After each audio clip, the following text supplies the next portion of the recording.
Good morning, everyone. Welcome back to Journey Through Genesis. Welcome back to the Journey Through Genesis classes. We are talking today about Joseph and his brothers. We're continuing that, and we're going to be studying chapter 37 of Genesis.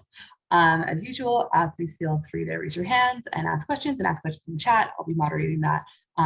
So yeah, please feel free to participate and enjoy. Rabbi Silber.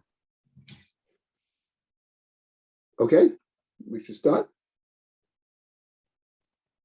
Okay. All right, can everybody hear me? Okay, well, let's begin with, let's continue where we left off last time. The story is that Yaakov has sent Yosef to meet his brothers who have left without him. In the 12th pasuk of chapter 37, they've left without him. Beginning of the chapter, it says Joseph was a shepherd together with his brothers. And in verse 12 already, they're shepherding without him, which of course reflects the fact that he's incurred both the jealousy of his brothers and the hatred of his brothers. It's a very dangerous situation. Yaakov sends Yosef out, and the interpretation that was offered last week, he sends him to make peace. In verse number 14, shalom can be welfare, but shalom is peace. The peace of your brothers, the peace of the flock, how they're doing, and report back to me. He sent him from the valley of Hebron to Yaakov, and he came to Shechem. He headed towards Shechem, because Yaakov had said in verse number 12, are your brothers not in Shechem? The interpretation that we offered, which I think is what Rashi suggests, is that Shechem is already, story of Shechem is chapter 34, and Shechem has many different pieces to it, but one of them is, it's a city where brothers defended the honor of their sister. They may have defended it in the wrong way, but the bottom line is, it's their sister, it's their sibling. And what Yaakov, I think, is depending on or thinking about is, are your brothers not in Shechem? At the end of the day, they're your brothers. And Yaakov relies upon that. Yaakov hopes that brotherly feeling will overcome the animosity that has been engendered in the beginning of chapter 37. And now we're told that Joseph in verse 14 literally came to Shechem. He arrives in Shechem in verse number 14. And now we have a most interesting incident that takes place. We began this last time. And I'll read it. A man found Joseph who was toeh b'asadeh, one might say lost in the field. So he's lost. He can't find exactly, he's searching for his brothers. He doesn't know where they are. He is toeh. And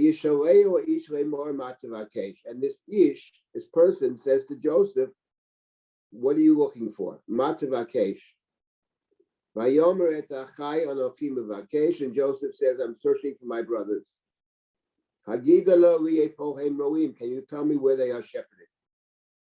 And the Ish responds in verse 17, they've departed from here. I heard them say we're going to Dotan.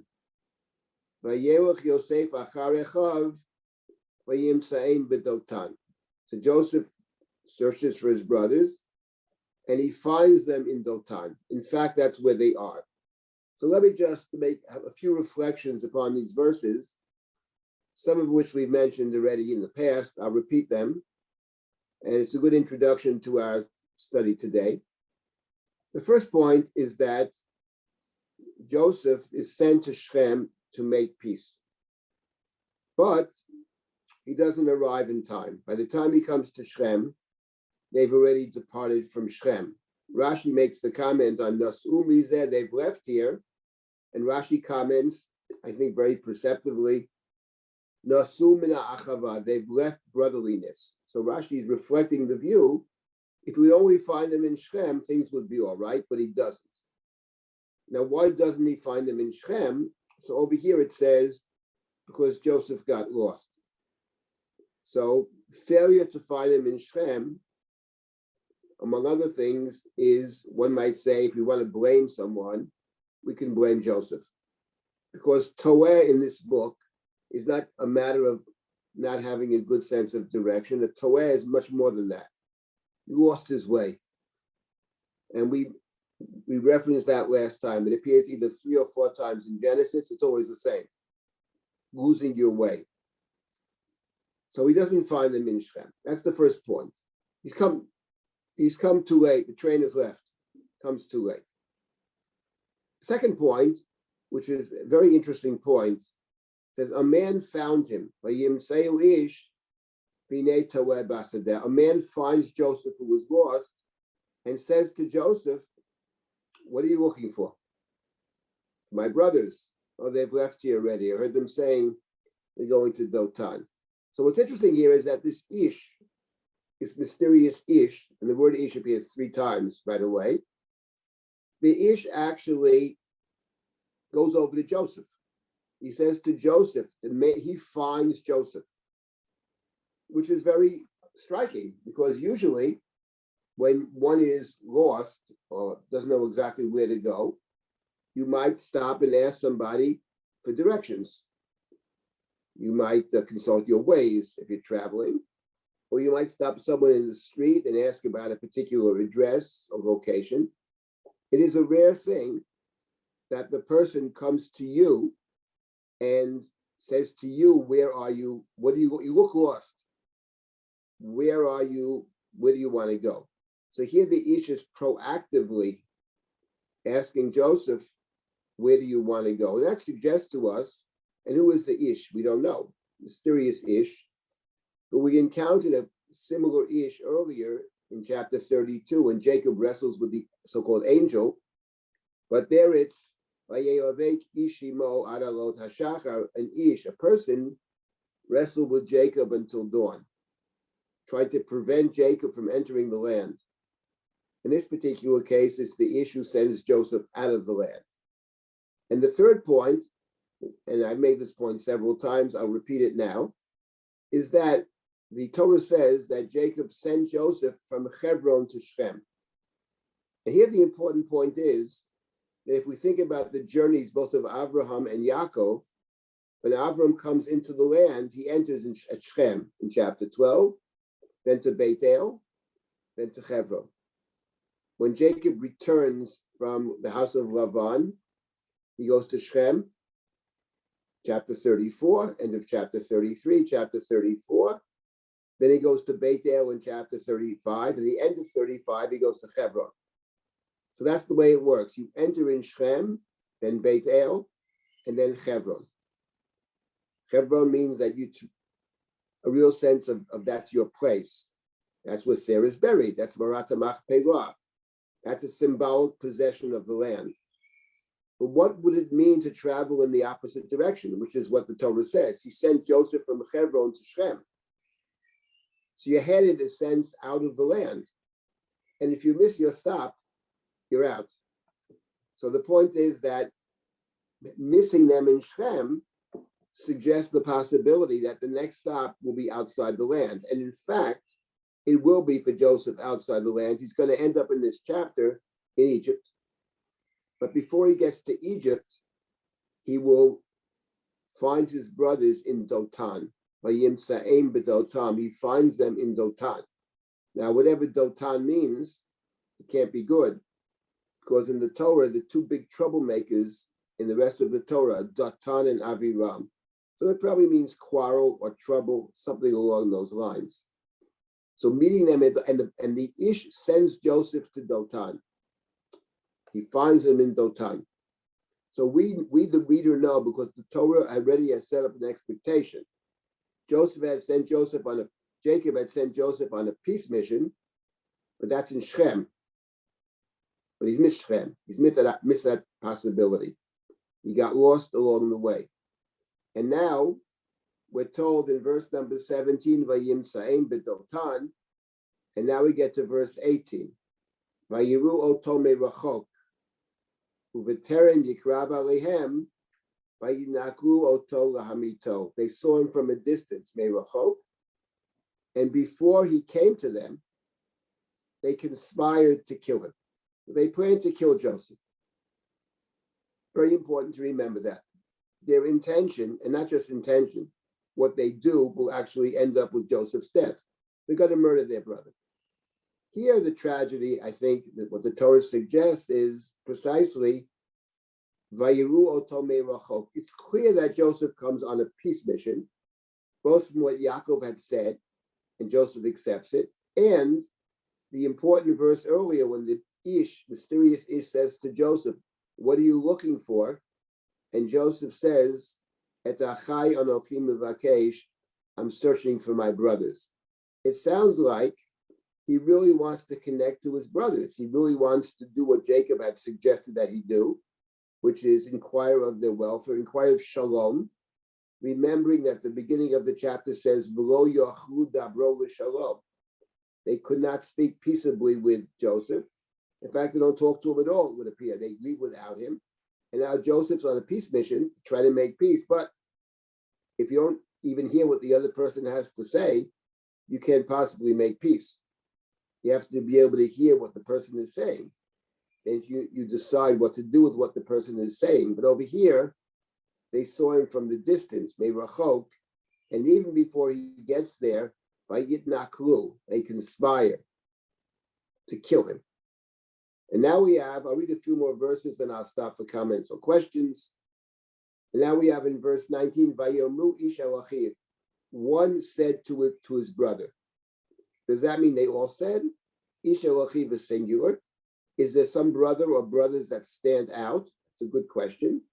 But certainly Ish el achiv does suggest that all of them somehow are involved in this. We can't say it's just X or just Y. All the brothers together. It's not clear whether Benjamin is there. It sounds like Binyamin may not be there, but all the others are there.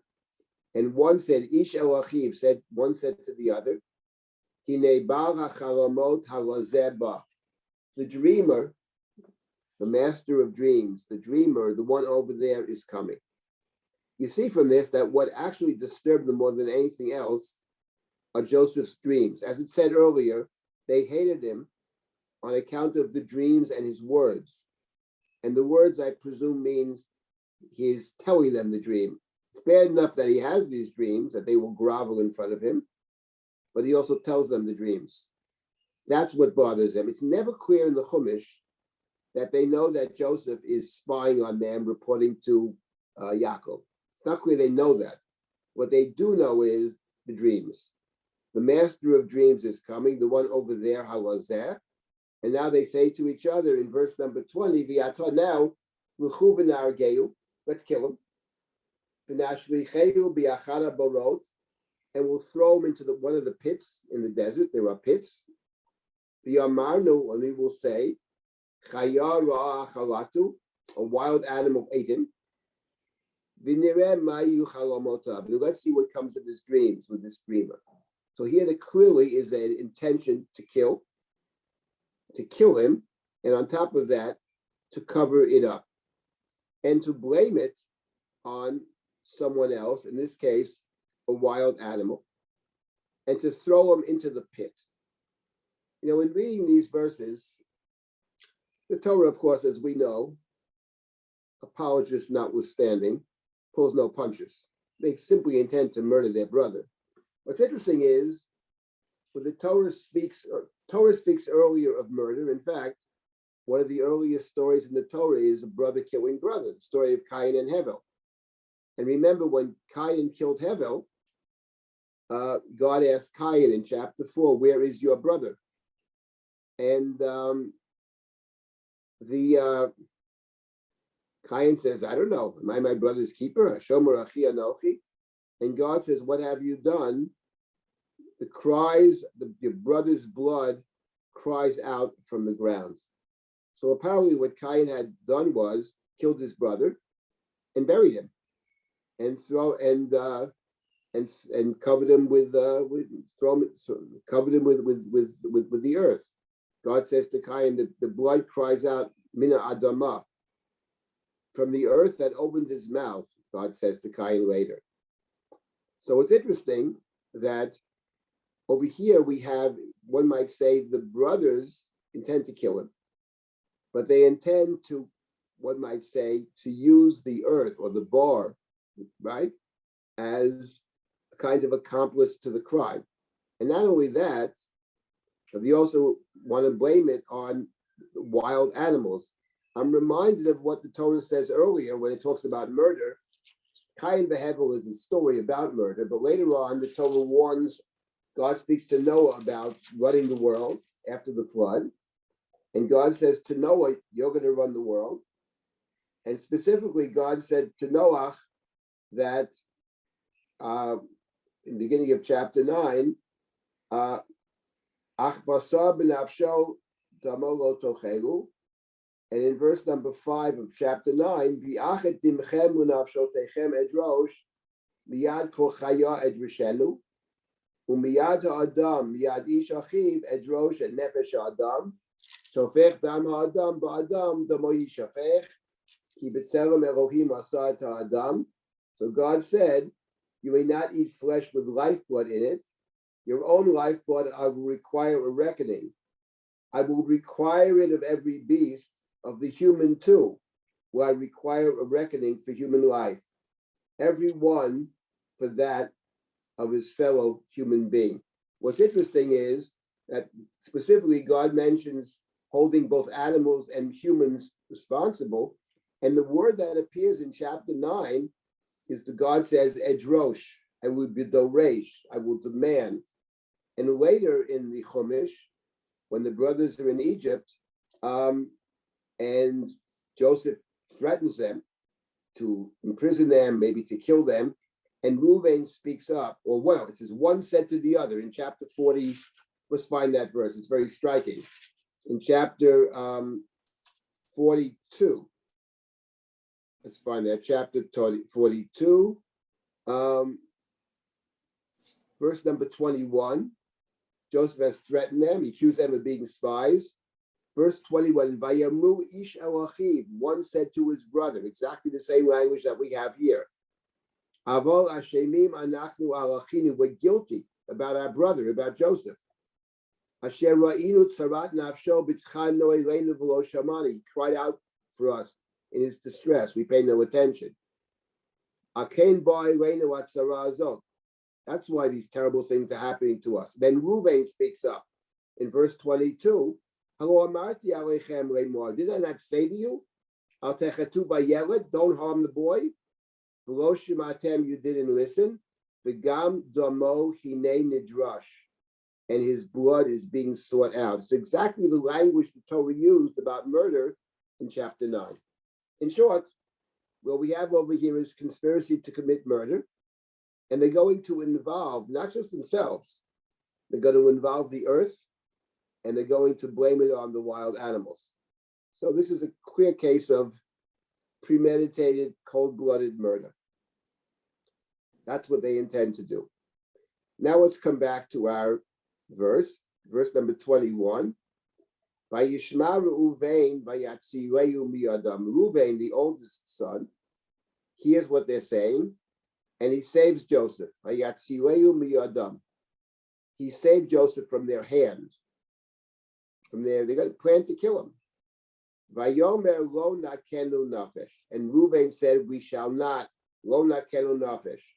We will not, let's see how we translate, nakenu nefesh. Let us not take his life, to translate here. Let us not take his life, lo nakenu nefesh, literally to smite him, to hit him.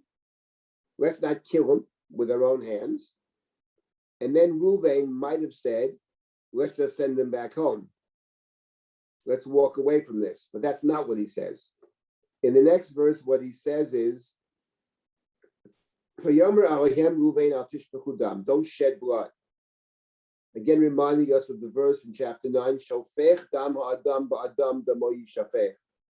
one who sheds the blood of a human, by human shall his blood be shed.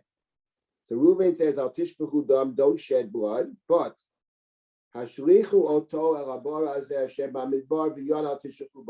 rather throw him into this pit. Don't let your hand be not against him. Take him, throw him into the pit. Says Reuven, we won't be killing him. We'll throw him into the pit. And then the Torah says, why did Reuven say this? Luman hatzil otomi adam, to save him from their hand. Lashivo el aviv, to return him to his father. And what's interesting is, it's not clear that his father is Joseph's father or Reuven's father, but Reuven distinguishes here in these verses between killing Joseph with our own hand, which we shouldn't do, shedding blood, but rather let's throw him into the pit. Now, what happens if you throw Joseph into the pit? He plans to save Joseph. When they're not looking, he's going to go back to the pit, pull Joseph out of the pit, and send him home. That's his intention. Clearly, that's his intention. But, and here's the point, but that's not what he says to them. So what does he say to them? And he thinks his argument is a strong argument, that they will accept it. What he says is, let's not kill him with our own hands. Let's throw him into the pit. And what will happen to Joseph in the pit? Joseph will die in the pit. You're in the pit in the middle of a desert. And the Torah makes it very clear in verse number 24, 23, when Joseph comes, Vayikasher ba Yosef elechav, Vayavshitu et Yosef et kutanto et ketonet hapasim asher alav. They took off his coat, the coat that Jacob had given him, the coat which symbolized his authority, his preeminence. They take that off him. Vayikachu, and they took him, Joseph, Vayashlichu oto habora. They threw him into the pit. V'yabor reik ein bo mayim. The pit was empty. The pit had no water. Now, when you're in a desert and you have no water, we had that story earlier with Ishmael. The water ran out, chapter 21, and Hagar stands from a distance, for she said, I don't want to see the boy die. In short, what's going to happen to Joseph, if nobody intervenes over here, and the brothers don't believe anybody will intervene, we know Reuven's thinking somehow of intervening. But if nobody does intervene, Joseph will die. He won't die in the next hour, and he may not die in the next day, but he will die in the desert, a slow death, and he will die of starvation and thirst. That is the brothers' intention, to kill him. Let's not forget that. They fully intend to kill him, but Reuven says, there's a difference, Reuven says, between killing him with their own hands, stabbing him or whatever it is, or just throwing him into a pit where he will die later on. Reuven makes that distinction between what might say causing his death, as certain as the death may be, and killing with your own hands. Now, one can question whether that distinction carries any weight. Is that actually a valid distinction? That's a very interesting question.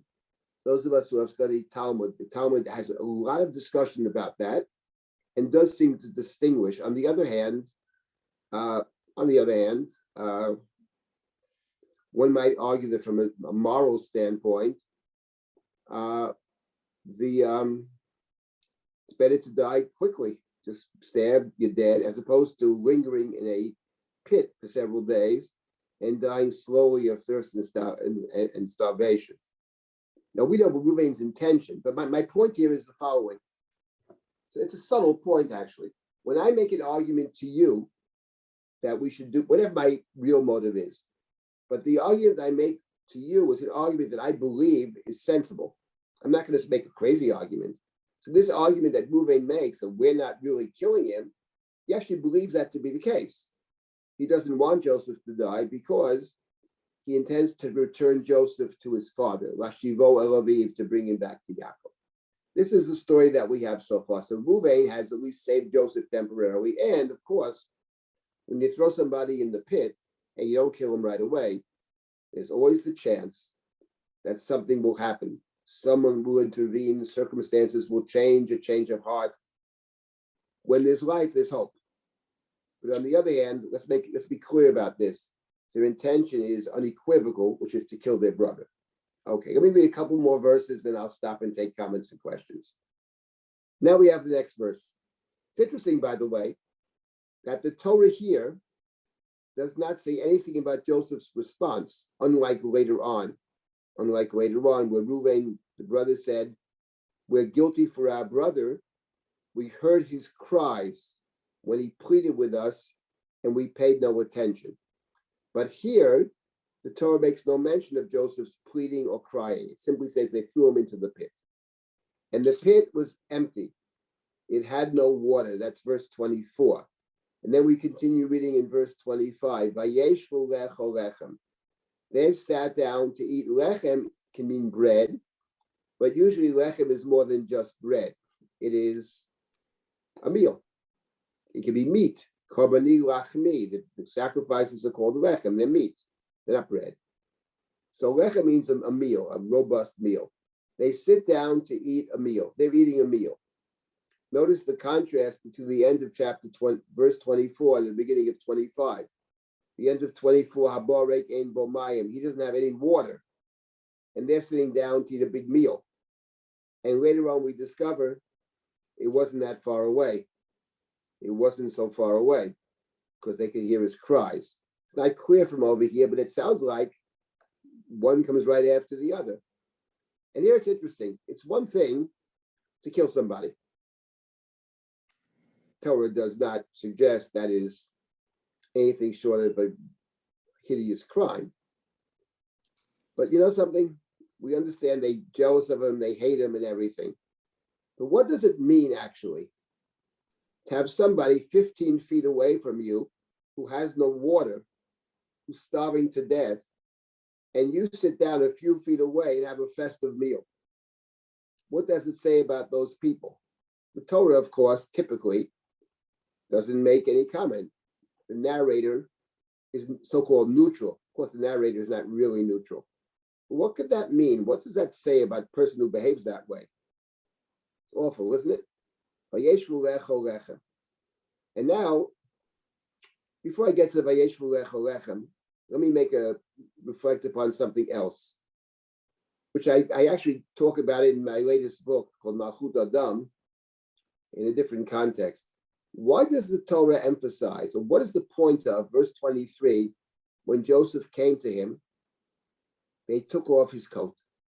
Vayafshitu et Yosef et kutanto et ketonet hapasim asher alav. What is that about? Why is that mentioned altogether? They took off his coat. Now, of course, we know, and perhaps this is one of the reasons, that they're going to say later on, they're going to say, let's kill him, and we'll throw him in a pit, and we'll say a wild animal ate him. But later on in the story, when Joseph is missing and presumed dead, they slaughter a goat, and they dip his coat in the blood of the goat, and they bring it to their father. So one reason for taking off the coat will be the so-called evidence that in fact Joseph has died. That's what they're thinking. And they're going to blame it on the animal, the wild animal that devoured Joseph. That's one possible understanding of it, one possible explanation. In my book, I suggested something else. And without getting to all the details of it, I'll just allude to the story that may be familiar to many of us, which is that when David, who's been anointed king privately, but is not yet the king of Israel, is pursued by King Saul, which is a good part of the first book of Shmuel. And the famous story is that when Shaul is pursuing David, that he enters a cave, and David sneaks up behind King Saul and cuts off a piece of his coat. Then when Saul leaves the cave, and then it says after David, because David's men said to David in chapter 24 of Shmuel Aleph, here's your opportunity to kill the man who's chasing after you, who's trying to kill you. It says David went and cut off his coat. And after David cut off his coat in chapter 24, then David said to his men wanted to kill Shaul, and David said, we can't kill Saul. We can't kill the anointed of God. And David forcibly prevented his men from killing Saul. Then Saul leaves the cave, and David says to Saul very famously, look, Saul, he says, King Saul, You see, look at your coat. You see it's torn? I could have killed you, but I didn't kill you. You have evidence I could have killed you, but I didn't. I don't try to kill you. So why are you chasing after me to try to kill me? I'm innocent. And Saul says, you're so right, David. You're right and I'm wrong, etc. So the question is, what I suggest in the book is the following. I suggest, and I'll keep it very brief, that there's something very strange about that story, because it says the men said to David, here's your opportunity to kill him. And David cuts off the garment of Saul, corner of the garment. And then it says David's men rose up to kill Saul. And David said, God forbid to kill the anointed of God. And David forcibly prevents them from killing Saul. And later David says, look, he says, you see, I could have killed you, says to Saul, but I chose not to. Why do you kill me? The question is that David's explanation after the fact, revisionist history, or is that actually David's intention in the story? So my argument in the book, which I think is a very correct one, I must say, is that that was not David's initial intention. David's initial intention was that his men would kill Saul. But you can't just kill Saul. Saul is the king of Israel. Saul is the king. He represents the people. He's also the anointed of God. So the cutting of Saul's coat by David was a way to say, in effect, he's not the king. When you kill Saul now, you're not killing King Saul, which you can't do. But you can kill Saul, the one who pursues me, Saul. And when David cuts that coat of Saul, Saul becomes fair game. And then David regrets it. And he says, no, we shouldn't kill him. He may not be much of a king, but he was the anointed of God. And then he forcibly prevents his men from killing Saul. Then later, revisionist history, he says, no, you see, instead of killing you, I cut your coat. But that wasn't the initial intention. I mention all that now. Yes, it's a terrific interpretation. It's sometimes you say, maybe it's right. This I know is right. It's clearly the case. And why do I mention all this now? Because over here we have a similar idea in my view, which is they don't like Joseph. They hate Joseph. They can't stand the guy, and they also resent him bitterly. But their father chose him. So just to kill Joseph is not a simple matter, because it's not just killing Joseph, their brother, but it's killing the one that Jacob has chosen. And by taking off the coat, what they're doing in effect is suggesting that Joseph has this authority, the authority invested in him by Jacob is somehow neutralized by removing the coat. He's no longer Jacob's favorite son. He's no longer Joseph the leader, Joseph the chosen one. He's just bratty little Joseph. And that makes it possible, as it were, to carry out their plan, which is to kill him. Okay, Reuven stops him from killing them immediately, but he'll die anyway. They throw him into the pit. That was my suggestion, about the Ketonet Pasim. Let me take a couple more verses and I'll stop for a while. Anyway, they're sitting down to eat their meal. Pass the filet mignon, give me another cup of wine, whatever. Vine or Vayiru, and they look up, they raise their eyes, they look up, Vayisu Enihem Vayiru, Vine Orchat Yishmaelim Ba Megilad, and behold, a caravan of Ishmaelites coming from Gilad. Ugamalehem Nosim Nechot Utsri Valot, and the camels were bearing Nechot, Tsri, and Lot are spices, gum, balm, and I don't know, these are fancy spices, high-level spices, expensive commodities. They're taking them to Egypt to sell in Egypt. Hochim Rovid Mitzrayim. So they're bringing all these fancy things down to Egypt. And now they all see these camels, and now Judah speaks up. The one who spoke up earlier was Reuven, and now Judah. Reuven is brother number 1, and Judah is brother number 4. By implication, brothers 2 and 3 are the ones who don't say nothing, and brothers 2 and 3 are none other than Shimon and Levi, the culprits in Shechem. So they're the ones clearly who are the leaders in terms of killing their brother Joseph. And we know very well about Shimon and Levi They have great ability when it comes to killing people. Jacob had criticized them in the story of Dinah. Now Yehuda speaks up. Wonderful speech. Vayoma Yehuda, 2 verses. Vayoma Yehuda Elchav. Judah said to his brothers. That's how verse 26 begins. What profit is there to kill our brother and cover up his blood? Verse 27. Let us sell him to the Ishmaelites. Let not our hand be against him. He after all is our brother, our own flesh. And the brothers heard. The brothers heard. I'll get back to Vayishmu in a minute. But the first thing we notice is about Judah's speech. In fact, not just his speech, but verses 26 and 27, that is chiastic. That is to say, it begins with, and Judah said to his brothers in the beginning of 26, and the last words of 27 is Vayishmu Echav, the brothers heard, okay? Here the translator says the brothers agreed. I'll get back to that, but literally heard. And in the middle of the speech, 2 times, the word achinu appears. That is to say, what Judah is emphasizing is we shouldn't kill him. Why not? 2 reasons. First of all, there's no profit. What do we gain by it? If we sell him, maybe we get a good price. And the second point, of course, is at the end of the day, he is our brother.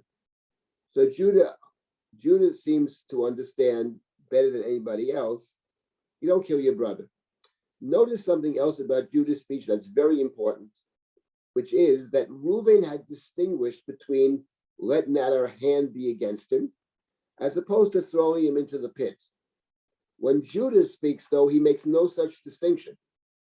Throwing him into the pit, as far as Yehuda is concerned, is V'yodenu al tehibo. We are killing him, says Judah. I don't buy this distinction of throwing him in a pit where he dies eventually from starvation or thirst and killing him with our own hands. We are killing him. Make no mistake about it. And we shouldn't do that because he's our brother. He understands you don't kill your brother. Unfortunately, he was absent from school with a sore throat when they learned in the Cheder, you don't kidnap and sell your brother. He didn't seem to grasp that point, but you don't kill him. So actually what Jacob had said, are your brothers not in Shechem, which we interpreted to mean they are your brothers. What Yaakov said is actually true. There is some sense, at least one of these brothers has a sense of some sense of brotherliness. You don't kill your brother, and we are killing him, says Judah. I don't buy this distinction. Our hand will be against him, and therefore we shouldn't do that. Let us sell him to the Ishmaelites, to the Ishmaelim.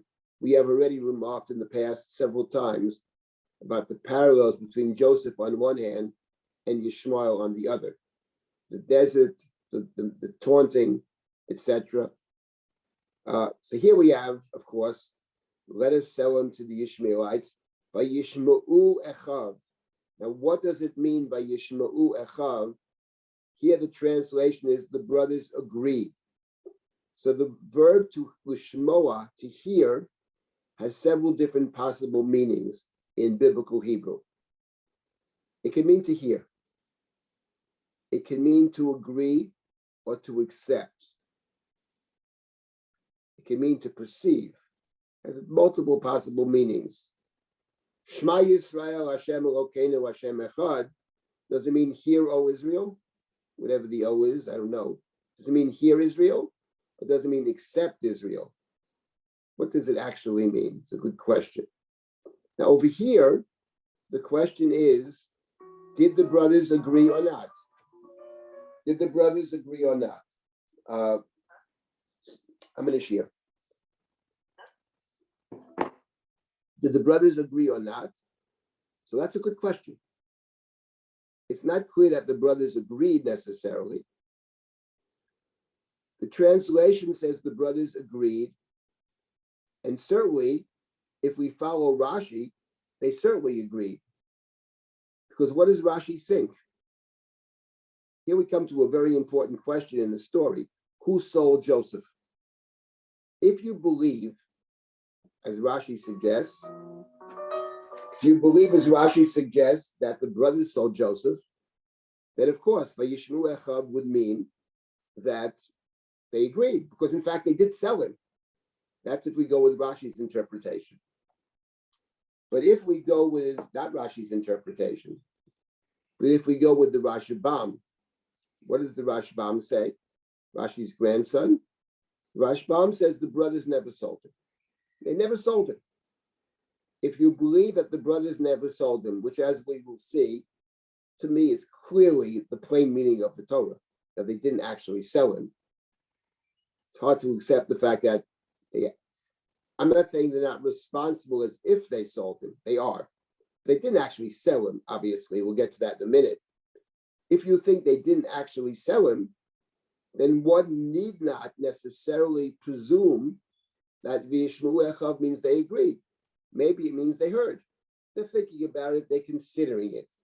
And in the interim, what happens then, in the very next verse is, Vayavru anashim midyanim socharim.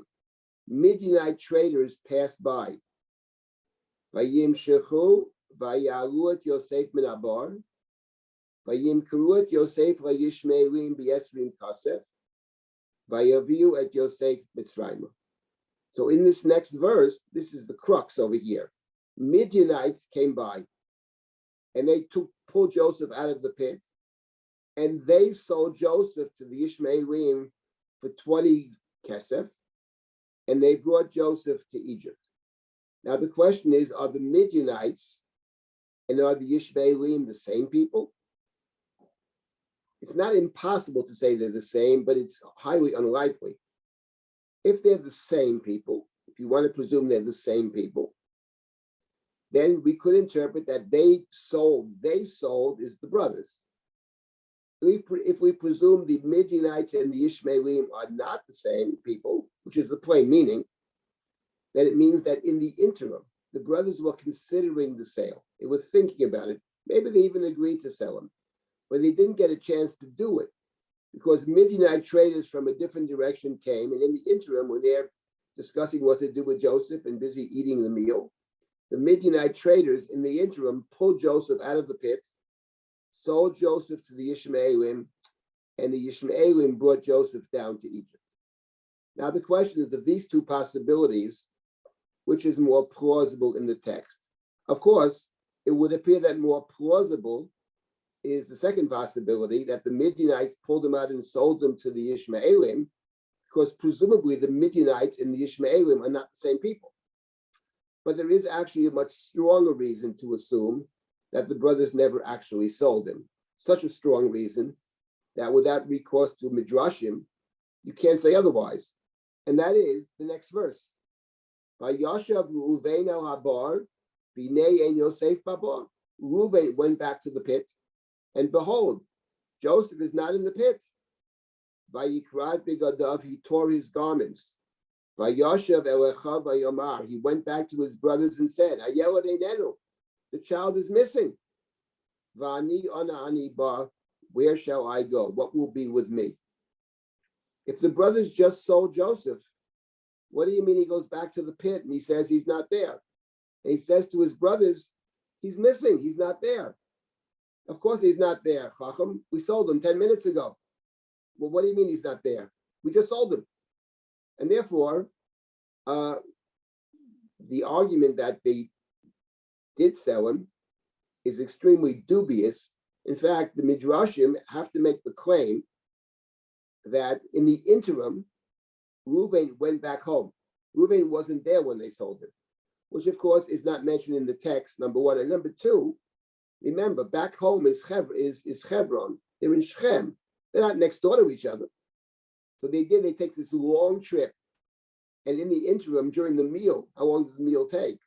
They actually sold him, and he comes back, and there's no response. The boy is missing, and what's to be with me? No one says to him, yes, he's missing. We sold him. Therefore, I would say unequivocally, in terms of the plain pshat of the Hummish, I believe in this case, there are no two possibilities. There's only one possibility. The brothers never sold him. However, I am not suggesting, because the Torah does not suggest this at all, that they are not responsible for the sale. In fact, actually, it's even worse that they didn't sell him, because if they sold him, then they would have sold him, didn't kill him. But if they never got around to selling him, remember, the alternative to selling him is actually killing him. So they never got around to selling him. And the alternative, namely, he stays in the pit where he will die, clearly, as Judas said very clearly, and we will be killing him. So the fact that they didn't sell him does not put the brothers in a better light, puts them in a worse light. Now we can ask ourselves the question, though, in terms of selling him versus not selling him. What is the difference between if they sell him or didn't sell him? Reuven went back to the brothers and said to them, Hayelad einenu, the boy is einenu, is missing. That's a word that will appear later in the Joseph story several times. What is to be with me? And the point about einenu, he is not. He's missing. What if he's missing? They didn't sell him. He's missing and maybe even presumed dead, but we don't know what Joseph is. They don't know what Joseph is.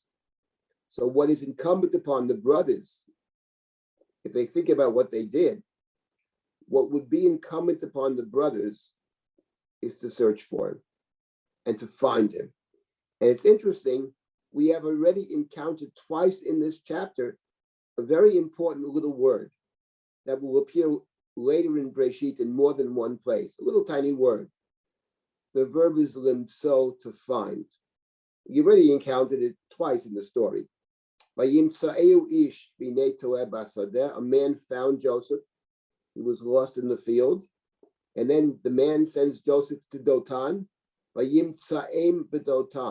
He finds them in Dotan. He's looking for his brothers. He wants to make peace with his brothers. And the point of the story, of course, is he's a nenu. And what would be incumbent upon the brothers, if they want to repent of their evil ways, would be to send out search parties and to try to find him, which is precisely what the brothers do not do, as we will see. So that's an important point over here. If, in fact, they did not actually sell him, which, of course, they didn't, he's a nenu. And, okay, let's find him. But no attempt is made to find him, quite the opposite. I'll make one last comment, then I'll stop the comments or questions, and that is Reuven. We have here two brothers in the story. Very interesting. We have Reuven and we have Yehuda. Reuven doesn't mention brotherliness at all, actually. Not at all. Reuven says something. Reuven's concern is with his father. Whether it's his father means Reuven's father, or whether it means Joseph's father is maybe purposely ambiguous. The Midrashim make the claim, it's interesting, his father means Reuven's father, and that Reuven, remember, Reuven has slept with his father's wife in chapter 35, that Reuven wants to make amends, wants to repair the relationship to his father, which is certainly a possibility. He certainly is concerned about the father. Brotherliness is not his thing. When Yehuda speaks, he talks a different language. We have the fourfold mention of the word ach in verses 26 and 27. He seems to be the one brother who has some understanding of brotherly responsibility. And furthermore, he has a different understanding than Reuven. He doesn't distinguish between throwing a guy in a pit where he dies in 2 days or putting a knife in him where he dies immediately. As far as Yehuda is concerned, it's all the same. Reuven makes that distinction. Of course, Reuven's intention is to save Joseph, and Yehuda's intention is to sell him. That puts Reuven in a better light. But this idea of what Yehuda says is, listen, whatever we do, we are responsible for. The sense of responsibility, we are killing him, in fact. It makes no difference whether we do it this way or that way. At the end of the day, we're responsible. That's Yehuda's understanding. And that's actually very important. That will play out later in terms of responsibility. The last point I want to make about Reuven is the beauty of the Hummish. It's always so complicated. This verse is interesting. Reuven went back to his brothers. He returns to his brothers and he says, Hayelad einenu, va'ani ana ani ba. Two things are interesting. First of all, he calls Joseph a yelad. The child is missing. And it's interesting. Joseph, we're told, was a nar. He was 17. but he can be called the Nar, he can be called the Yeled. Typically, Yeled is younger than Nar. Sometimes they're used interchangeably, but it has a different valence. He's a kid. The kid is missing. Yes, he did stupid things. Every child does stupid things. Frankly, every adult does stupid things too, but okay, but the child, more excusable. And then you have the second half. Einenu. Va'ani ana ani ba. Notice the einenu ana ani, right? Ani ana ani.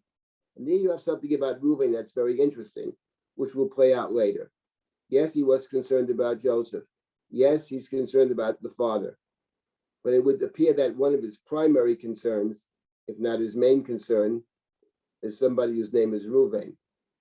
The boy is missing. The boy is, who knows what's to be. Our brother probably dead. He intended to save him. What's going to be with me, he says.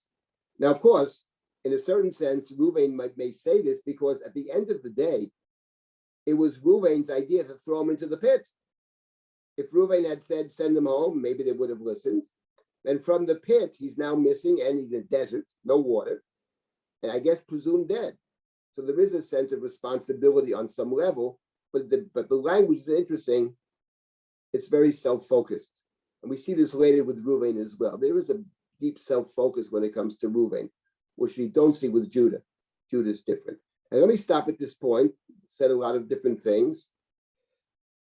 And I'll take some comments and questions, and then we will continue. We still have time. Okay, so let's, we have about 25 minutes left. Let's spend a few minutes on comments and questions. Please speak up or the chat, okay?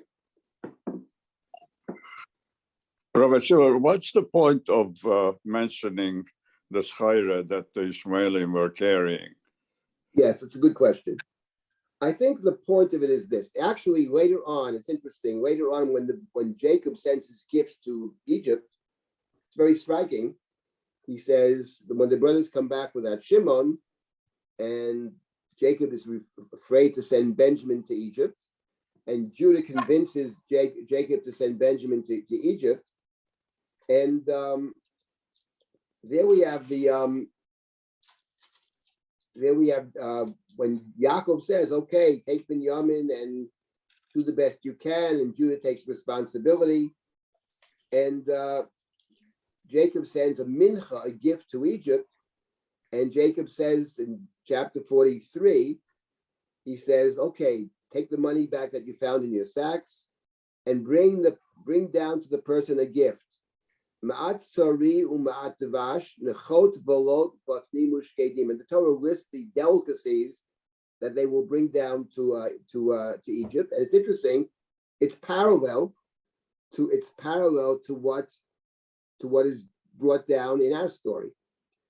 So it's interesting. In other words, there it's more about Jacob thinks the mincha will convince the Ish, the viceroy, whatever, to forgive them. But of course, the very things they've given him would recall for Joseph being brought down to Egypt. So the mincha is not going to save the day. That's clear. I would say something else. The things that are being brought down to Egypt are basically luxuries. These are very fancy spices. We know in the old world, the colonial world, they would go to India, bring back all kinds of spices. They were very expensive.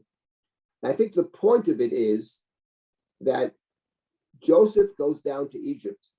And I think what the Torah wants to remind us about Joseph is this is not some ordinary kid that's being sold into slavery. This is somebody who is 1 in 10 billion. Joseph may be boastful. Joseph may be unaware of other people's feelings and all of that stuff. That's all true. But those dreams are going to be true. Joseph is somebody who is a quite exceptional person. He's someone who comes as a slave to Egypt, and in short order, comes down at 17, and at age 30, he's a foreigner who's second in command in the land of Egypt, second only to Pharaoh. There's something about this guy that's amazing.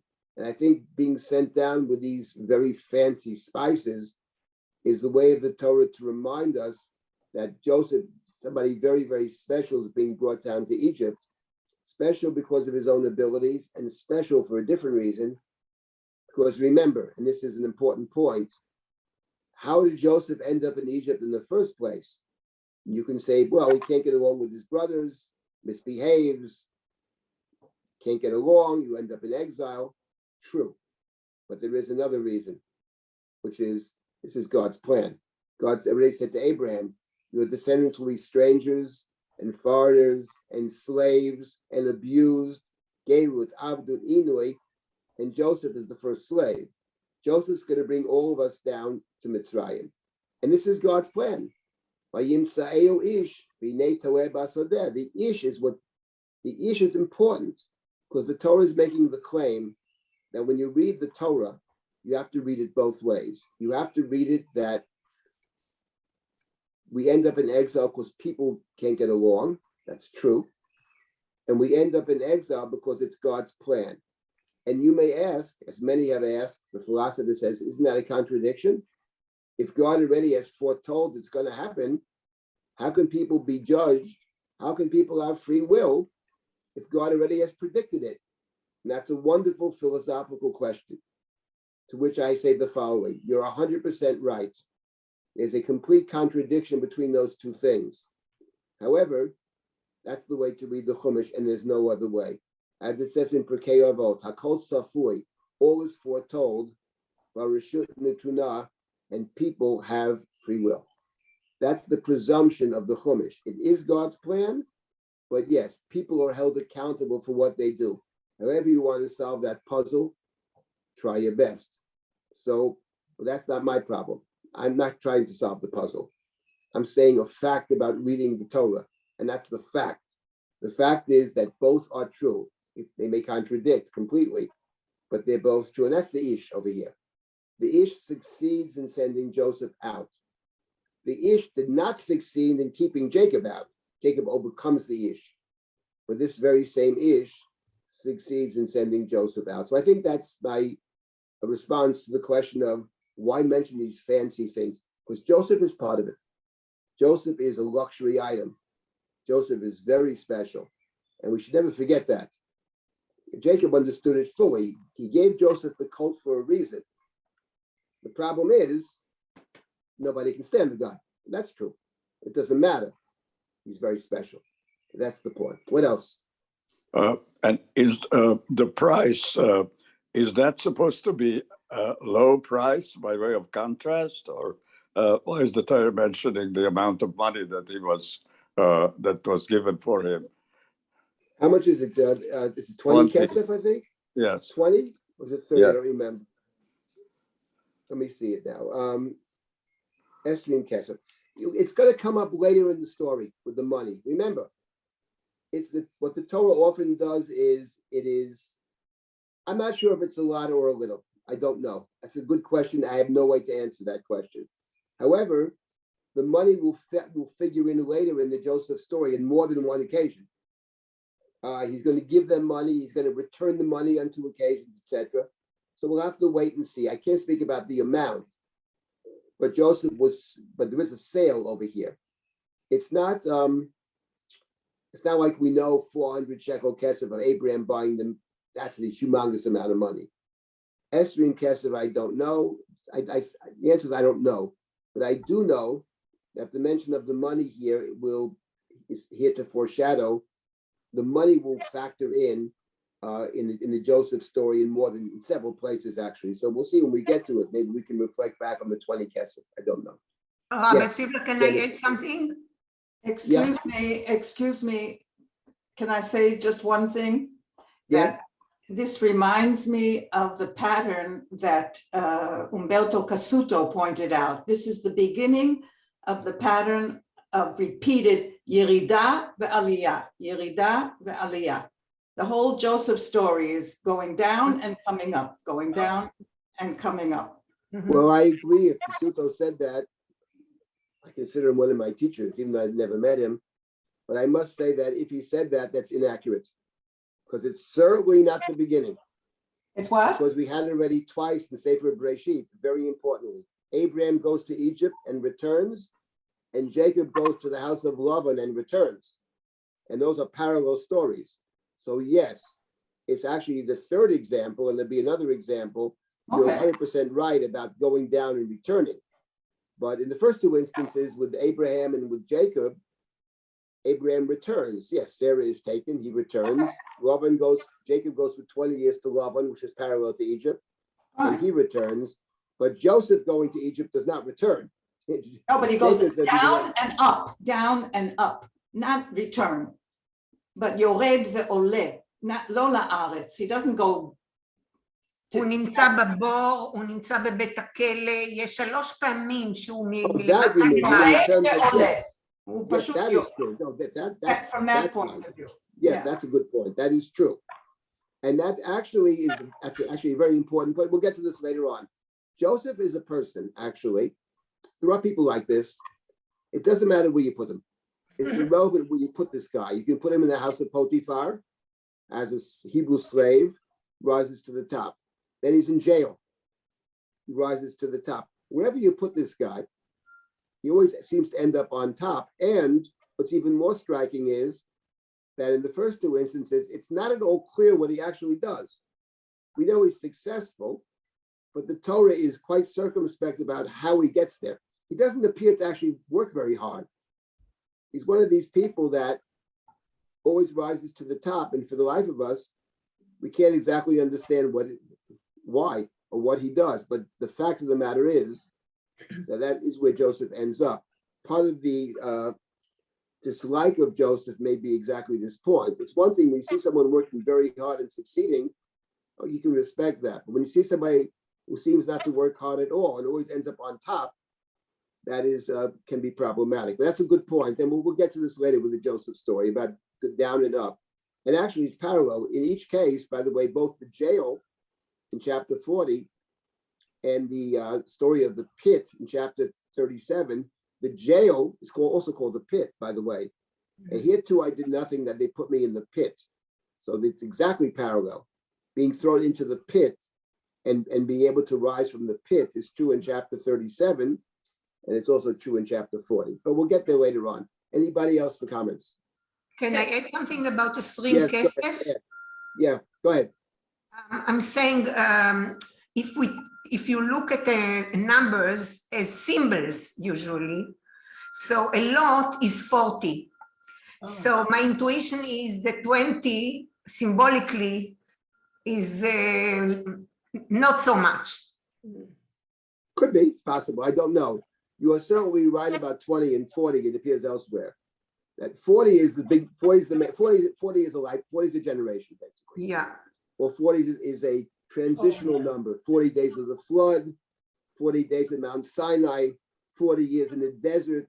The judges reigned for 40 years, right? We have in the Abayim Shana Akut Badar, that's for sure. And sometimes you do have 20, which is a half of 40. Could be.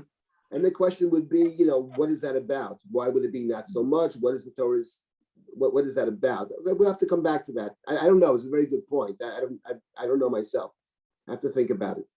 Anybody else? How is the 20 coming to them if they were not involved in the sale? It doesn't come to them. Okay. Okay. Sorry about that. Okay. But, so by the way, but make a different point. When you read the Hummish, to me, it's self-evident they didn't actually sell them. I don't think you can actually think that. However, and this is the important point, I'm not suggesting they're not responsible for the sale. Joseph said, I'm the Joseph that you sold to Egypt, says the Rashbam. Didn't actually sell him, but they caused his sale. He sold because he's in the pit, and they put him in the pit. So, and by the way, it's not clear whether Joseph knows they sold him or not. How would Joseph know? As far as Joseph's concerned, maybe they authorize these people to take him out. But in any event, whether they actually sell him or don't sell him, they feel responsible for it. And they are responsible for it because, in fact, they caused it. Because were he not in the... Let me make one last point about being in this pit, by the way, which is true of the whole Joseph story. The brothers said, let's take this kid and let's kill him, and let's see what becomes of his dreams. And Reuven says, oh, let's not kill him with our own hands. Let's let him die in the pit, no water or whatever. They throw him into the pit, where they think, they presume he's going to die in the pit, right? He'll die in the pit, whatever. But the fact of the matter is, the fact that they throw Joseph into the pit where he will die is what actually brings Joseph down to Egypt. In other words, the dreams come true. This is true throughout Joseph's life. The dreams come true, Dafka, because he's in the pit. And actually, not just the pit in chapter 37, but the pit in chapter 40. Joseph is, Mrs. Potiphar frames Joseph, and Potiphar throws him into the pit, into the bar, into the jail, Beit HaSoh, which is called the pit. And he languishes there for 2 years. He asked the Sarah Mashkin, get me out of here. I'm an innocent person. Get me out of here. 3 days from now, you'll appear before Pharaoh. I did you a favor. But he forgets him. But the fact of the matter is, the fact that he forgets him is good, because he remembers him when Pharaoh needs him. He remembers him, Dafka, when Paro says, I have dreams and I need someone to interpret my dreams. So in the Joseph story, it's part of seeing God's hand, I think. In other words, people act in a certain way. They think this will contradict the intended outcome. But the opposite is true, that actually it's putting him into the pit, which makes the dreams possible. And it's ending up in the pit in chapter 40 in the jail, which allows Joseph to become the viceroy of Egypt, which allows his dream to actually take place. They bow down to him, they need food. So that throughout the Joseph story, we have this very interesting, people act a certain way, but God has God's reckoning, you know? The dreams are true, and God and Joseph will make them come true. But there's the divine hand in the story as well. Okay, let me stop. Okay. Let me continue. No, so your coat. Just a question about your coat study. Yes. Where you put me is that the writer of Samuel must be seeing the Saul's pursuit, his endless pursuit of David as divine providence, because the whole thing could have been avoided by a prophetic message to Samuel. It's over. There won't be any Jonathan being king. It's done. Somebody else has already been anointed. And God promising to protect Samuel. He doesn't. It never becomes an open message to Saul that you've been stripped of your garment. It's over. So that must be. I'm not sure that's true, Shmuel. I'm not sure that would require a lot more thought, because he does say to Shaul, God has torn the kingship away from you. Yeah, but he's still, given it to a friend who's better than you. It doesn't say it's but David. maybe it That's goes true. to his son. See, if he told me, no, I don't think that's the case, because if it went to his son, the kingship would not be stripped from Saul. Kingship means you have success. It is a longer conversation. I don't think that's the case. I don't think that's true. We'd have to spend a lot of time talking about it. Okay. Let's leave it for now. Okay. Anybody else want to ask comment? I think Jennifer's been waiting. Oh, Yes. yeah, I just wondered, thank you. Okay, in the pit, there's Joseph, and those traders come along, the first traders. Is Yes. it Joseph's brothers who pull him out thinking they can get more from the next group of traders? No, it's not Joseph's brothers. My point is, Joseph's brothers don't know he's pulled out of the pit. They have no idea. They're busy eating. So in other goes words, back to the pit, and the he first them he's not there. Oh, so the first group of traders Sell him to come the second along, group of pull him traders. out, Yes, and sell him and to the sell him Ishmaelites. for the 20. Okay, so the They brothers, sell him for 20.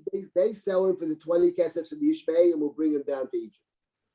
We'll see this later on. I think that's I got it. clearly the intention of the Torah. Yeah, The got it. brothers don't know. But see, Reuben goes back to the pit. This is the shot.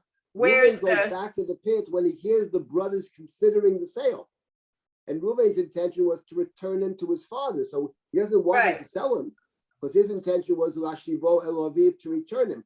And here the brothers discussing over the meal, hey, you know something? Maybe we should sell him, says Yehuda. Why should we kill him? We don't want to kill him. He's our brother. Let's sell him, and we'll make some money. There's no profit in killing him. Let's sell him. He's maybe worth something. Let's sell him. Right. And Reuben hears this. We'll sell him. If they sell him, I can't bring him back to Jacob. So he says, excuse me, whatever. He gets up from the meal, walks 50 feet, 100 feet, whatever. Remember, they're not that far away because they can hear his cries. And then he goes back to the pit and he's missing. He runs back to the brothers. He's gone. The brothers have no idea, obviously. They never sold him. They're considering the sale. And Reuven says, he rushes back when he hears them considering a sale. Right. He goes back to the brothers. He's missing. What? Right. They don't say, well, of course he's missing. We saw. They have no clue he's missing. In the interim, these other people came from a different direction, Right. took them, sold them the Ishmaelim. They're caravans in the desert.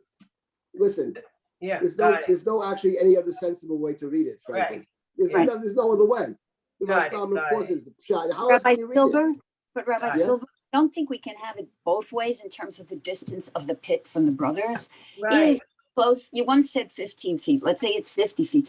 If the pit is close enough for them while they're feasting to hear his cries and his pleas, okay, how can a caravan show up, exactly. drag the screaming kid out of the pit, and the brothers be absolutely Unaware. aware of this? So I really think it's not something to dismiss and say, okay, this is the obvious reading of the text. I think the reason it's clear that it is not the obvious reason, or it's not as obvious, even though it may be the true reading, because if it were, there wouldn't be so much confusion about it. Either the pit is close by and everything is natun and they get it and everything's going on and they hear him screaming, and then the guys come and it's not a quiet, surreptitious taking of the guy out. There are camels and people and men talking, and they drag him out by his shoulders, and someone goes in and pushes him from behind, and another guy schleps him up. And this is an operation. So basically, it doesn't happen. It doesn't happen with nobody being aware of it. So I really, I would love you to help me out here, but I really don't see it as something that, oh, the brothers don't know. I think when Reuven comes back and he says, for goodness sake, where is he?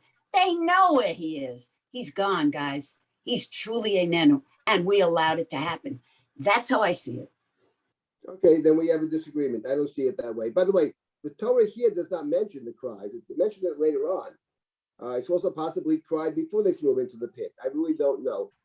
I don't think there's a sense here that they know. I don't think there's ever a sense that they know. I think they presume him to be dead because if you're in the desert and you have no water, like with Ishmael, they don't know how he got out. They have absolutely no idea. Maybe someone else took him.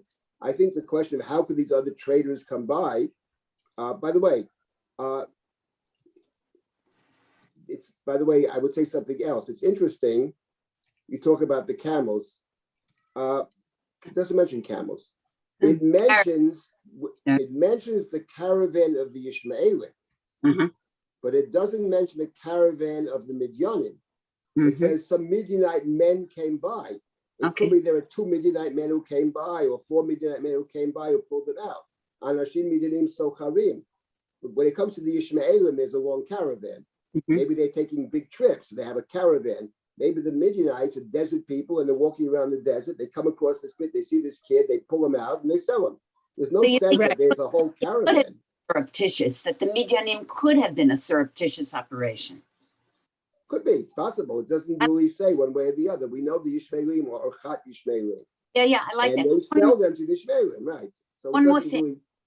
The fact that they're Yishmaelim and that the brothers Shamu, is that something that we're expected to connect? In other words, so they agreed to the sale. I mean, do we see it as a Torahitic accession to a verbal kind of hint that this whole thing is agreed? That's a very good point, actually. That's an excellent point. By Yishma'u and Yishmaelim is a good point. Because, of course, with Yishmael, the Torah plays with Yishmael Shematicha, right? Right. Okay. That's a very good point. Of course, we understand the Ramban already says that the mistreatment of Yishmael, the Ramban claims, the mistreatment of Yishmael by Abraham and by Sarah, etc. The Ramban makes the claim that because of that, the punishment was that Yishmael is going to end up sending us out of the land. That's the Ramban's claim. But be that as it may, I explained it a little differently, but the parallels of Yosef and Yishmael are clear. If I say parallels, they parallel in many ways, but the bottom line is they're different in the sense that when it comes to Yishmael being sent out, which he is, okay, he's sent out, he's going to survive, he's going to be very powerful, but at the end of the day, Yishmael is not a covenantal partner. Only Isaac is covenantal, Yishmael is not. He has a blessing, as God says, Yishmael Shematicha. Fine. but he's not, we don't need him as part of our covenant. That's not true of Joseph. We need Joseph. Without Joseph, we don't have Jacob's buy it. Jacob promises, vows to build the house, the inclusive structure. Without Joseph, you don't have an inclusive structure, which is why we have the language when Yehuda says to his brothers, let's sell him to the Ishmaelim via Denu al Tihibo. Let not our hand be against him. And we all remember what is said about Ishmael. Yodol bakol v'yad kolbo. His hand is against all and all against him. And what the Hummish, what Yehuda is saying in effect, intentionally or not, is that he's like Ishmael in many ways. He's a taunter, he's a mocker. We don't like him, etc. He's thrown out, he's in the desert, he has no water, and all that's true. But at the end of the day, Joseph is not Ishmael because we need Joseph. Without Joseph, there's no bayit. And that's the problem over here. How do we build a bayit out of this mess that the brothers and Jacob have created? That's the problem over here. Well, we'll get to that if we continue our story. I have to stop at this point. So we continue next week. One of the, obviously, the great stories of the Bible, and one that has all kinds of, is constantly being referenced, both in other parts of the Bible and, of course, in our tradition most generally. Joseph and the brothers is a central story, not only in the Tanakh, but a central story in the Talmud, a central story in our prayers. How can we build how do you build a nation out of people that are so different and often can't get along with each other, which is always a great challenge. So next week we'll continue with this and finish the chapter, and then we'll keep going straight. Next chapter is Judah and Tamar. So first we got to finish the Joseph story. Thank you so much. Looking forward. Thank you, Rabbi Silber. always. Thanks so much. Thank you. Thank you. Okay. Thank you. Bye-bye. Thank you, everyone who joined us. We're going to continue with, tonight, we're going to continue with our Sphere programming with Rabbi Zakir speaking about the scope of Torah. I just want to remind everyone as well that the deadline for the summer co-op programs, both in person and online, has been extended to tomorrow. And it's going to be a really, really fantastic program with amazing teachers, amazing topics. So please check that out. You can find out more at klal.drisha.org. And you can also find out about all of our classes at drisha.org/classes. Thank you again, Rabbi Silber, and we'll see you all next week. Thank you.